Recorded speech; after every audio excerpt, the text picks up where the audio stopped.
So you got a new Cosori Dehydrator and you don't know what to do with it? Let me walk you through the steps to get started dehydrating with your Cosori Dehydrator.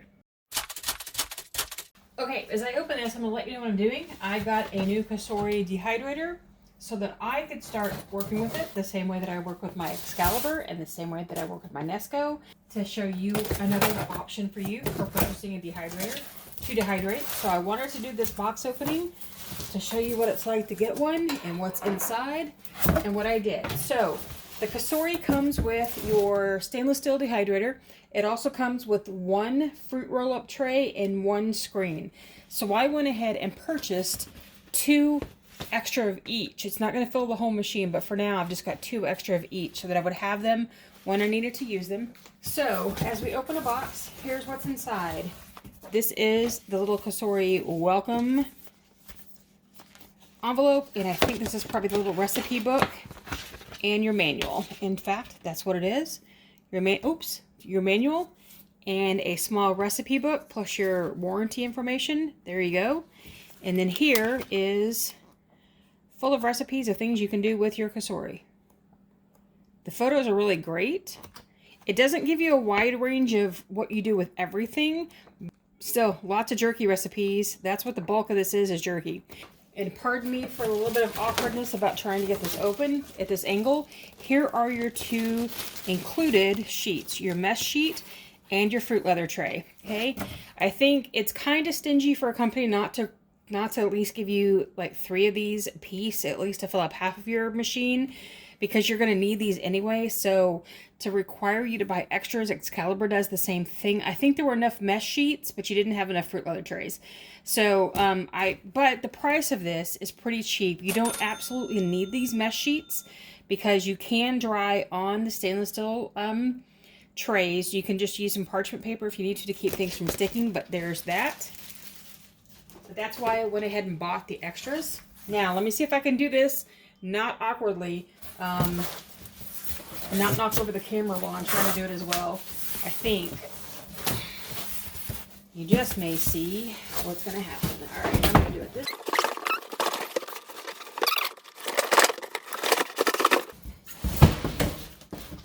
That's not awkward at all. Also comes with your these are your trays. The stainless steel trays. Now, what I've seen and heard from pretty much anybody who uses this Cosori is that these do stick quite a bit depending on the kind of food that you have. So you're going to probably want to use some kind of barrier on this when you put your food on.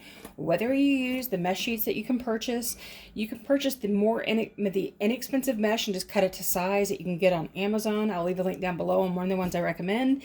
You can use parchment paper, whatever. But a lot of people will go ahead and dry on this, and they find that things like maybe beef jerky don't stick. But if you want to put zucchini or cucumber or things that will just shape themselves to the tray, they might stick. So be prepared that you're going to want to use some kind of barrier on that.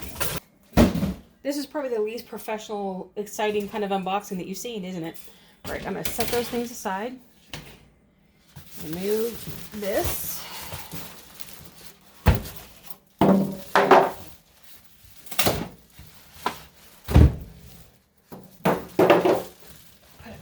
Right.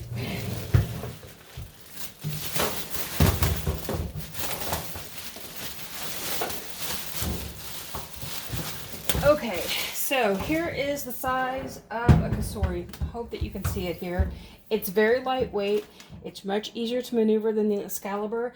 I'm not going to do like a review of it, like compared to Excalibur right now. That's actually going to be a separate video when I compare them side by side. But I just want to give you some thoughts about what it's like right now as I open the box so that you can kind of get an idea. When I put my Excalibur in this spot, it takes up the entire space here on my cabinet except for about this much room. I've got this much room even on this side to work with. So I could actually store this here if I wanted to and just move it out when I wanted to dry with it. It has this kind of open door just like your microwave. It is a stainless steel box that's got like a coating on the inside of it. It will get hot. Unlike a plastic dehydrator, the ones that are made with the foreign plastic or just the cheaper plastics, this outside will get hot. So it does include handles for you to be able to maneuver your machine with, if you can see it right here, so that you're not going to want to try to pick up or maneuver your machine holding onto it, but to actually use those handles. Okay, so when you first get your machine, what they recommend is that you wash the inside of it and all of your trays with basically water. There's nothing else you need to do with it, so we're going to do that. Okay, something I do notice that with the length of this machine, and it's going to get fingerprints all over pretty easily, it looks like, which if you're really stainless steel junkie about keeping your stainless steel shiny, that's going to always be a problem for you. The machine basically is this much drying space, and this much space is taken up by your fan. The fan doesn't extend outside the machine in the back, but it's actually housed in about that much space. So your drying space is actually this far. That's why your trays are only this big, okay? I have to get the size of it, but I think it's 12 by 13, maybe 12 by 14 is the size of your trays.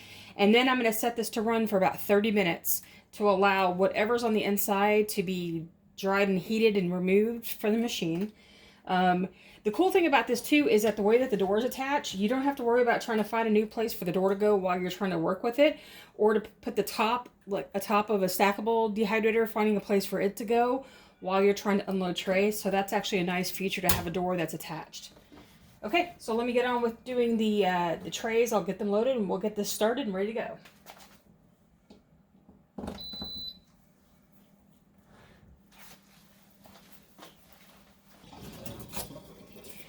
Something that Cosori does mention in its guidelines is that you don't want to put anything wet into the machine because it could cause a shock hazard, which is a little strange to me when all the things that you put in there are kind of wet when you're putting fruit and veg. But what I think they mean is not to put in really heavily wet trays or anything else like that that may touch the back and actually cause a shock. Okay, so something I want to show you too with the door. Right here, if you can see this, there is a gap in that door. Don't worry about it. Gaps are supposed to be there for all machines because it's part of what happens to allow airflow in all of your dehydrating. So what I'm going to do is pop this open and start loading my trays because I want them included in this initial dry out. Nope, gotta know which side that tray goes in. Okay, that's loud.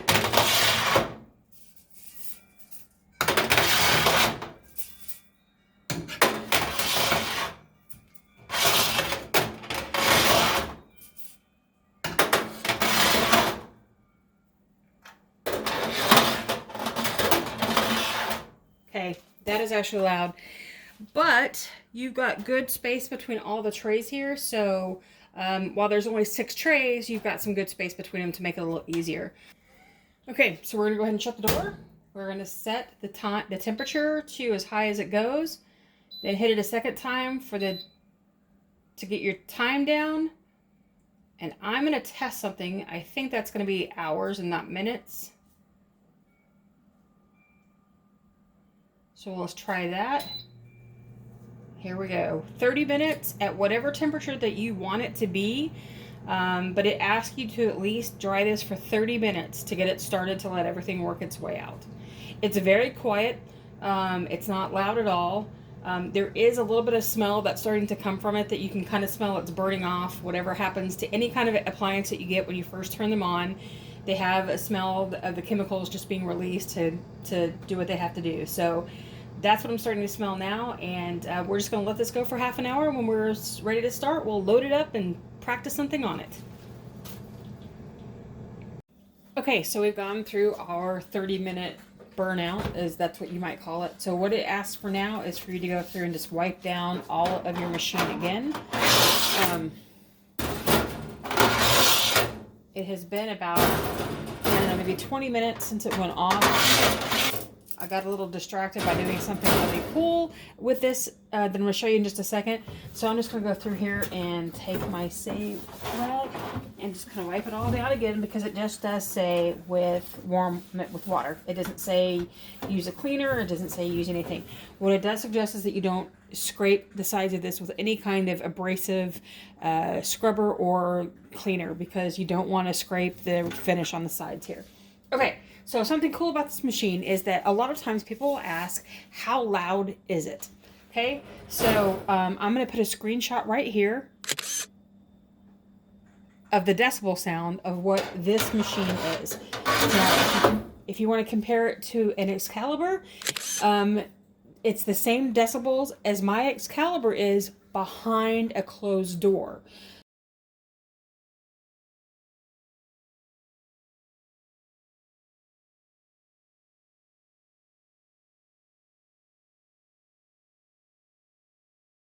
So there we go with, sorry, I'm going to adjust that again, with our Cosori. Now I'm going to show you again how you start this. The instructions say don't run this for more than 24 hours at a time. Now I can run my Excalibur for days and it won't matter, but this does suggest that you run this for 48 hours, then you turn it off for 2 hours to let it cool off, let it relax, and then you start it again. So if you have a project that goes a really long time, you're going to need to stop it for a little while. So I'll show you again. To start, you're going to hit the temperature time button, and you just use the plus and minus to get to the, oh wait, it needs to go to temperature, and you hit the minus and the plus to get to the temperature that you want to get at, okay? Just up and down, just like this. To do the time, you hit it again. So adjust just like that. Okay, so that would be for a 12-hour run. Now I'm going to tell you, whenever I set this, I don't even care what this is. All right, it will only set for 30 minutes is the lowest amount. So what I will do is set this for like 24 hours and then let it always be 24 hours, because the time doesn't matter. A timer on this thing, while it can be convenient, and when it goes off, it tells you that the machine went off. The time doesn't matter. When your items are dry is when they're dry. The timer is just there to tell you that the machine turned off.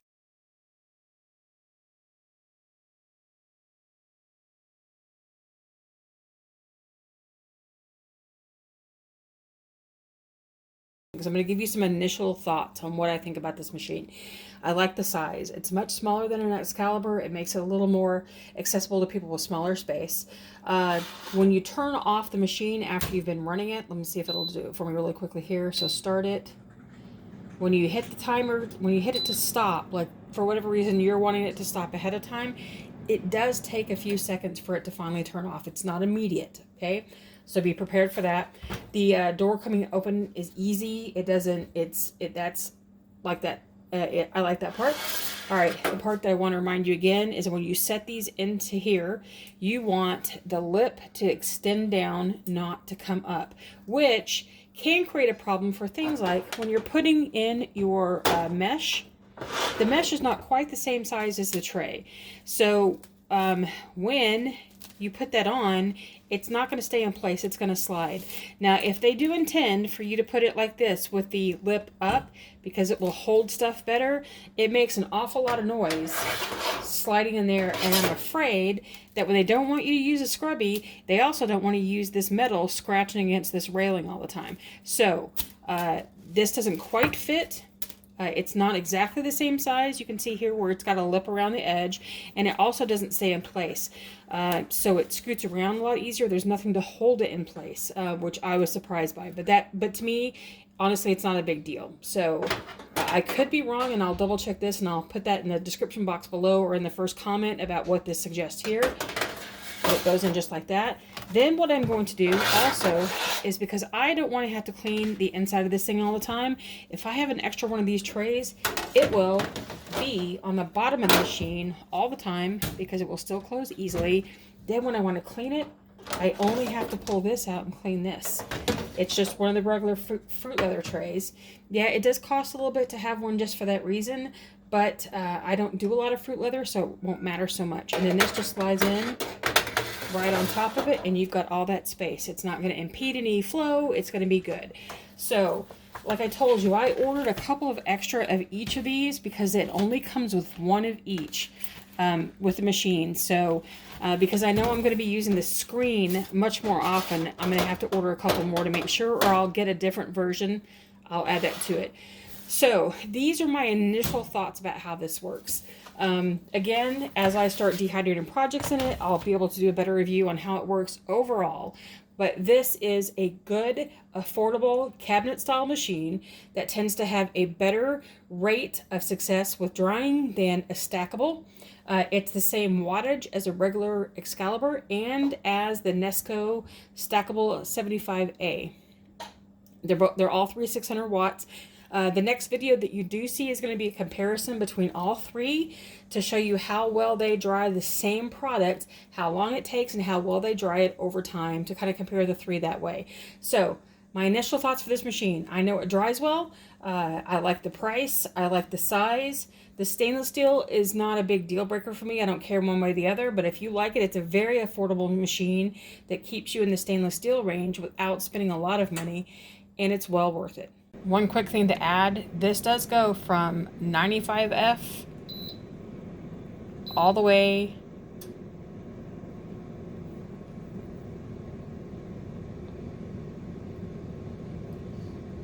to 165. So you can go from herbs to jerkies and other proteins with no problem whatsoever. One last quick notice about this machine is that it stays on all the time. So it's not like when it turns itself off, it goes off. You actually have to unplug it from the wall to make this turn off.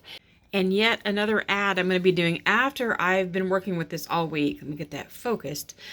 This is one cool feature about the Cosori that I absolutely love, especially because I have to dry on my dryer in my closet because we have no other space in the house to keep it without losing cabinet space, countertop space to actually prepare food. So while I can do it on the countertop, if I know I'm not going to need it for a while, this is a much better alternative for me.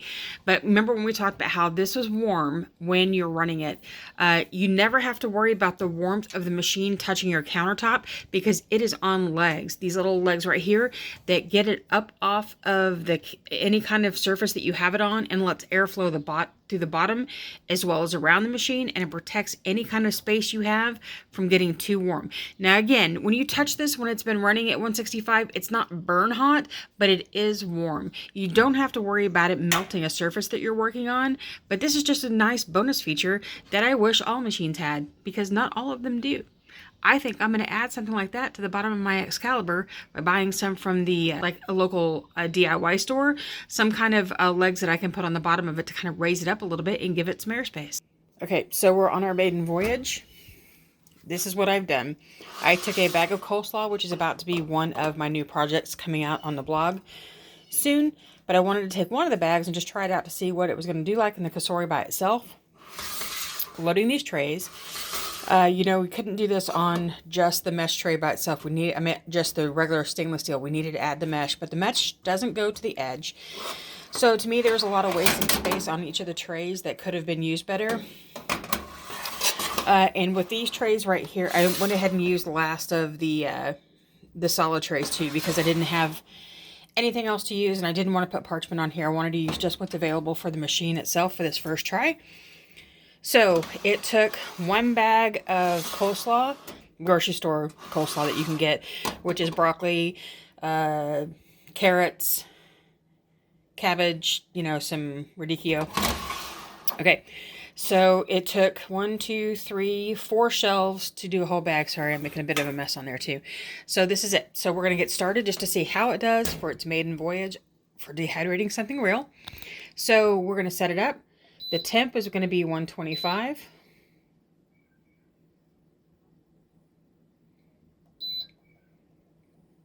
Oops, too far.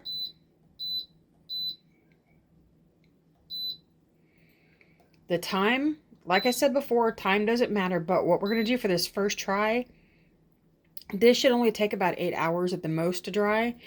So we have to sit and wait for this to turn. Oops, a little far because I wasn't paying attention. 8, 10. I'll just put it on 10 because it may take up to 10, but I have a feeling we did much before that. So here we go. We're going to get it started. This, if you can hear it barely, it's so much quieter than the Excalibur. I can barely hear this now, when I close the door to my laundry room, which is where I keep all of my stuff, you're gonna see that, I mean, there's just no noise at all. So what do I think? After a couple of days of using my new Cosori, I have some thoughts and I want to share them with you about what I think about it. And I'm going to preface all of these opinions by saying that my experience with Dehydrators up to this point have been the Nesco brand with both the 75 and the 80 machines, which is the small circle and the small square Nescos, and my Excalibur. I've seen some other ones, I've played with some other ones, but these are the ones I've had experience with, so a little bit of my bias is going to be based on my prior use of other machines. Some things I love about the Cosori. The number one thing is it's so quiet. Based off a non-scientific test, which I downloaded a sound meter on my phone and then compared the decibel output of the Cosori versus the Excalibur. I didn't do it versus the Nesco because I know it's going to be about the same. The Cosori is about 15 decibels lower than the Excalibur. Plus, it's also got a lower pitch to it, so it's more of a white noise than a higher kind of scratchy noise. The sound from it is definitely much better. I never thought it would really be a thing because I never felt like the Excalibur was something that made so much noise that it was detrimental. But if we actually put it in the kitchen, where the only couple of spaces that it could go in my kitchen and take up all of the cabinet space because the way my kitchen is, it would be in the back of somebody's head and it would be loud. But the Cosori is so much quieter. We could actually have it on the kitchen cabinet and it doesn't intrude on the space at all. So it's much quieter. I really love that. Something else I love is the door. Because the door is connected, it just opens and shuts. There's no fumbling with the machine about the way it's constructed like you have for any of the stackables, or an Excalibur where you have to mess with the door because of the way it hangs. And I don't say that because it's such a pain. I just do like that it's a little easier with a Cosori. Another thing is that it has a smaller footprint. Yes, it's a smaller machine. It's bigger than a Nesco. It's smaller than an Excalibur. But the square foot of it, it's a rectangular shape. It's like a little over 13 by a little over 12 as far as the shape goes. So it fits in a cabinet space better for me than taking up a whole square space. It is solidly built. My experience with Nescos in the past is that the stackable machines I just don't like because I can't move them around. I can't do things with them because the trays don't stay together. And so having a cabinet build that is, you don't have to worry about things falling out the front when you tip it over a little bit because the door stays shut. You don't have to worry about the trays coming apart if you don't grip it correctly. There are just some nice things about a solid cabinet build. It dried as expected. I mean, I didn't expect it not to, but it did the first load of things that I dried in exactly the time I expected it to. So it's not like it takes longer to dry. It is 600 watts. One last thing I thought of while I was working, it's going to be infinitely cleaner to clean than any other machine that I have. Now, the trays themselves, they're stainless steel. They have... They will take a little bit to clean if things get stuck on them, but they can fit in my sink and I can just soak them. They are safe to put in the dishwasher. They're small enough that they don't take up a huge amount of space, so they can go into a dishwasher and be cleaned that way. Scrubbing them might be a little bit problematic, but I think a soft brush will take care of whatever it needs to take care of as long as you've done it.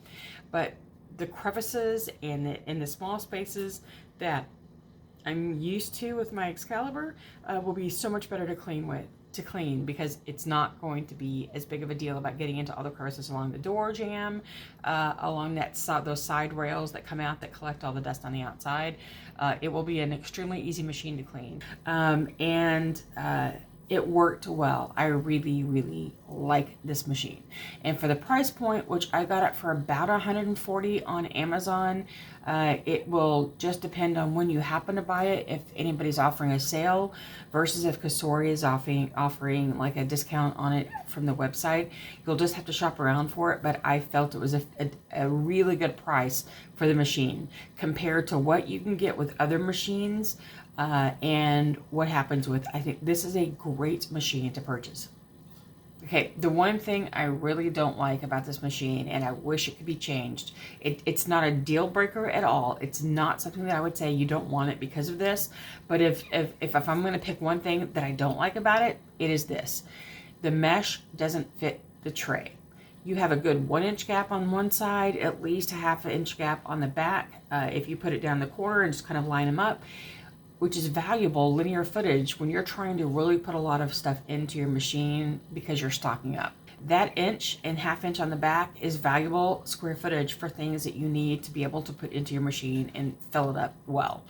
And so for me, when I was putting the coleslaw on, I was having trouble keeping it not falling in through the gaps, which ultimately is not such a big deal, but it was just frustrating to me that I couldn't just put everything on, spread it out, and it stayed.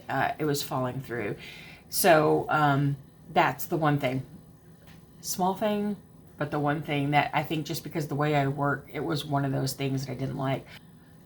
Another thing to take note of, which I mentioned earlier when I was doing the unboxing and kind of walking through it, when you open the door, when you turn the machine off, it doesn't fully turn off. You're always going to have that display running, which is using energy when you don't need it. So you're going to want to unplug your machine if you're trying to cut back on all the energy expense that you can. Something else that I didn't like was that if you have to turn off the machine if you have something in there that you're worried about blowing out. So you turn off the fan, you open the door. As you're doing things, it will reset. When you shut your door to start again, the timer will reset to your original time if you've had it open long enough. Now, I'm going to tell you, timers don't matter. Timers are only there to turn off the machine to tell you a certain amount of time has passed. It doesn't affect how dry your food is. It doesn't tell you that your food is dry. It just gives you a mental idea about the fact that this much time has passed. So for me, I don't care about timers, but I was shocked at, oh crap, the timer reset. How much time did I still need to think about I had left? Which it's one of those things that I inherently know how to do normally, but to have something visually tell me something kind of threw me off for a second because it was, it shouldn't have done that. So, but there's no way not to when you've turned off the machine. It's going to reset, okay? If you get the door closed quickly enough, it will go back to what it was. But if you've given it long enough, it does reset itself. And so it goes back to the original time. Now, yes, you can manually change it to what you think is supposed to be. And, you know, that's easy to fix. So it's not a deal breaker at all. The machine is hot. So when you run it on a really hot temperature, if you're running jerky, the outside of it's going to be hot because it's stainless steel without any kind of insulation that plastic offers, okay? So it gives you 2 grip handles on the side of it to move it. I was a little bit taken back when I opened it and touched a tray, even at 125, not expecting the heat. It didn't burn me. It was just, oh, I'm not expecting that. That's kind of weird. Okay, yeah, this does get hot, okay? Coming back to clarify, the machine does get warm to the touch. It doesn't get hot like burn. You can use the handles on the side to help you maneuver it where you need it to go if you've been running it. But I'll show you here where I did a test with the thermometer to show you what the surface temperature of my machine is when it's warmed up to 165 for a good 15 minutes. So it's gotten good and hot. So this is what it looks like when you are running it hot. I really love this machine. I think for the price point, it's the perfect machine to get into if you want to dehydrate. If you don't want to stay with one of the cheaper plastic ones, some of the cheaper plastic ones are great. Okay, I'm not knocking a Nesco at all. I just prefer the cabinet style way of drying because I think it's a more efficient dry. Now, are there some better machines at a lower price point? Yes. The Nesco Garden Master 075, it's the one that can expand to 30 trays. It's a 1,000-watt machine versus a 600-watt machine. It will dry more, but for the price point, it's around $100. For me personally, I don't like them. So I'm happy to have spent a little bit more on a cabinet-style machine that works really well. That's not a huge investment. Yeah, I know for some of you, $150 is an investment, and I understand that. So definitely go down to something like the Nesco 75A. The Cosori stackable, I forgot what the number for it is a worthwhile investment at that lower price point as well. Let's see, another tip, if you're going to do this, buy your machine on Amazon where you can get free shipping. It's a little cheaper, and then buy the accessories on Cosori. So when I bought my machine, I bought the accessories with it because it only comes with 1 mesh and 1 fruit tray. I went ahead and bought the mesh and the fruit tray extras. I only got 2 extra of each on Amazon when I bought my machine, so it would all come together. Then I went to go look at the website today to get some specs before I started doing this video, and I noticed their mesh is only $8.99 for 2 of them. The fruit trays are $9.99 for 2 of them, where they were around $13 for 2 for both of them on Amazon. So it's like not quite double the price, but at least another third on top of the price, and the regular price was even more than that on Amazon. So buy the machine on Amazon. Buy your accessories from Cosori, because Cosori even offers free shipping on this, so it's much cheaper to buy those accessories on the website. If I were buying a new machine today compared to when I bought my Excalibur years ago, you can get an Excalibur 3900, well, a 2900 through a 3900 on Woot.com, on an occasional sale on Amazon for about 160 to 200. They're rarer now than they used to be. I think they're starting to sell out of that stock, and so they're not going to be available anymore because they are moving to the to the digital version. When those stocks run out, they're going to be gone. Would I invest that again? If it were me doing this all over again, yes, I would buy an Excalibur because it's so much larger. You've got 9 trays that are 14 by 14. They're much bigger. You can do a whole lot more in it. It runs the same wattage, so they cost about the same to run. However, if I didn't have that to spend, or I couldn't find that sale and I couldn't find one used, it's a higher investment because they're up to $250 now. If I were not serious about stocking my pantry with food for long-term storage, I would definitely go with the Cosori. If you don't have that full investment, go with the Cosori. If you want the smaller footprint, go with the Cosori. If you like stainless steel, of all the stainless steel machines, Cosori is the one to buy. It's cheaper. It's smaller. Yes, there are some other stainless steel that are about in the same price range, between that and 200. The LEM, the Advanco from Web Restaurant Company. But what I understand from that one is if you buy it as not a restaurant, you don't get the same warranty because they don't offer that to non-restaurant people because that's who they sell to. So my thoughts on the Cosori: it's a great machine. It's well worth the investment, and I would recommend it in a heartbeat to anybody. So that's what I think about the Cosori stainless steel dehydrator. If you have any more questions that I didn't answer, please make sure to leave them down in the comments below, and I'll answer them as soon as I can. You might also find that your question has already been answered by someone else, and that you can get your answer a little faster than before I can get back to you. Of course, I'll leave the links down for everything below so that you can go and shop for it for yourself where you'd like. And I hope that you like this kind of review. I plan on doing more of these in the future with the Excalibur, with the Nesco, which I have. I'm actually going to do some machine versus machine kind of post soon, so that you can kind of get an idea about what's out there and how it works, and whether or not you want this machine or that machine, or if you're deciding to upgrade, what it's like. So I hope you like this kind of content. If you do, please make sure to hit the like down below. Subscribe to the channel to let YouTube know that this is what you'd like to see, and I appreciate your support. So I'll see you again next time. Happy dehydrating.